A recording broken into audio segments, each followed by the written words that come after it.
আমি যখন স্কুল যেতাম এই ধরনের পরোটা খুব ভালোবাসতাম। সেটাই দেখো কিভাবে আমি বানিয়ে নিচ্ছি। তার সাথে আবার আলুর তরকারি খুবই ভালো লাগতো আমার। আলুর তরকারিটা বানিয়ে দিই একদম সাদা সিম্পল।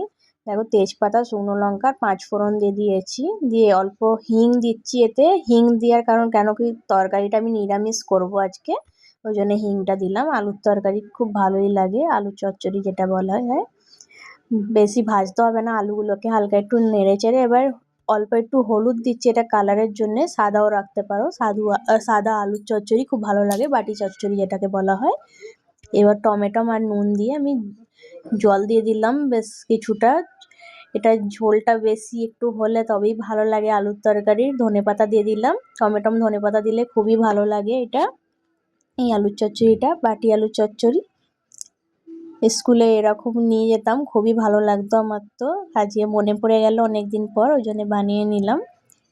তার সাথে পরোটা যেটা বলছি, পরোটা আমি আটারই বানাচ্ছি। আটার খেতেই আমার বেশি একটু ভালো লাগে, আর আটা আমাদের সেহতের পক্ষে খুব ভালো, স্বাস্থ্যের পক্ষে। ওই জন্য আটারই বানাচ্ছি আমি, ময়দা নিলাম না। এবার লঙ্কা গুঁড়ো দিয়ে দিচ্ছি, এটা ঝাল লঙ্কার গুঁড়ো, বেশ ঝাল ঝাল ভালো লাগবে পরোটাটা। আর তার উপরে একটু নুন দিয়ে দিচ্ছি, আমি বিট নুন দিলাম। দেখো ছড়িয়ে দিলাম ভালো করে পুরো পরোটাতে। আর 1 চামচ ঘি দিয়ে দিচ্ছি, ঘিটা দিলে একটু টেস্টটা ভালো লাগে, সেন্টও ভালো আসে পরোটা দিয়ে। ভালো করে এটাকে আমি স্প্রেড করে দেবো ঘি দিয়ে। পুরো পরোটাটাতে ভালো করে স্প্রেড করে দিলে বেশ পরোটাটা খেতে ভালো লাগে, একটু খাস্তা মতনও হয়, খুব সুন্দর লাগে। স্কুলে তো খুব ভালোই লাগতো, এরকম বান্ধবীরা আনতো এরকম পরোটা।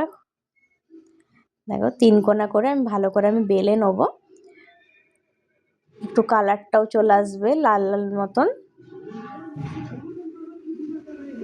কার ভালো লাগে এই ধরনের পরোটা স্কুলে, এই ধরনের জিনিস তোমরা খেতে একটু কমেন্টে জানাবে। যে কোনো প্রিয় জিনিস খুব ভালো লাগতো সেগুলো।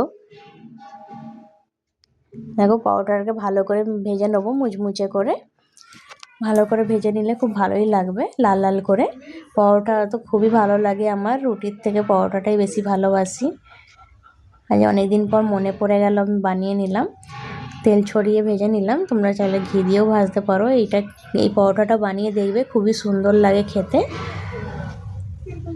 আমার তো খুব ভালো লাগে, ওই জন্য বানিয়ে নিয়েছি। তার সাথে আলু চচ্চড়ি আর মিষ্টি, দেখো রসগোল্লা তার সাথে দিয়েছি। কেমন লাগলো রেসিপিটা একটু কমেন্টে জানাবে। যদি ভালো লেগে থাকে লাইক শেয়ার করে দেবে।